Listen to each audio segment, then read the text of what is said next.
ദേശീയപാത ചേർത്തലയ്ക്ക് സമീപം ഇന്നലെ അപകടത്തിൽപ്പെട്ട ലോറിയിൽ ഉണ്ടായിരുന്നത് അനധികൃത റേഷൻ അരിയെന്ന് സംശയം. ലോറിയിൽ ഉണ്ടായിരുന്ന 174 ചാക്ക് അരി കസ്റ്റഡിയിലെടുത്തു. അതിലുണ്ടായിരുന്ന റേഷൻ അരി എന്ന് സംശയിക്കുന്ന അരി 107 ചാക്ക് കുത്തരിയും 67 ചാക്ക് വെള്ള അരിയും സപ്ലൈകോയിൽ സിവിൽ സപ്ലൈസ് ഡിപ്പാർട്ട്മെൻറ്റിൻ്റെ അധീനതയിലെടുത്ത് സപ്ലൈകോയിൽ താൽക്കാലികമായി ഏൽപ്പിച്ചു കൊടുത്തിട്ടുണ്ട്.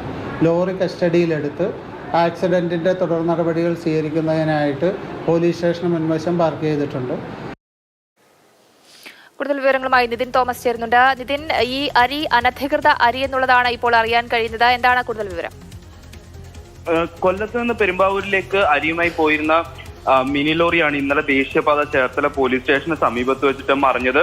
ഇത് മറിഞ്ഞ് അപകട വാർത്ത അറിഞ്ഞ് പോലീസുകാർ എത്തി അവിടെ തെരച്ചിൽ നടത്തുന്ന സമയത്ത്, അതേപോലെ തന്നെ ഈ ലോറി എടുത്ത് ഉയർത്തുന്ന സമയത്താണ് ഇത്തരത്തിലൊരു സംശയം തോന്നിയിട്ട് Cherthala taluk supply officer V സുരേഷിനെ പോലീസ് അറിയിക്കുന്നത്. അതിനുശേഷം ഈ വി സുരേഷും സംഘവും എത്തി പരിശോധിച്ചതിൽ ഈ ഇത്തരത്തിൽ റേഷൻ അരി ആണോ എന്നുള്ള ഒരു സംശയം വന്നതിന് പിന്നാലെയാണ് ഇത്തരത്തിൽ 174ഓളം ചാക്ക് അരി കസ്റ്റഡിയിലെടുത്ത് ചേർത്തല സപ്ലൈകോയുടെ ഗോഡൌണിലേക്ക് മാറ്റിയത്.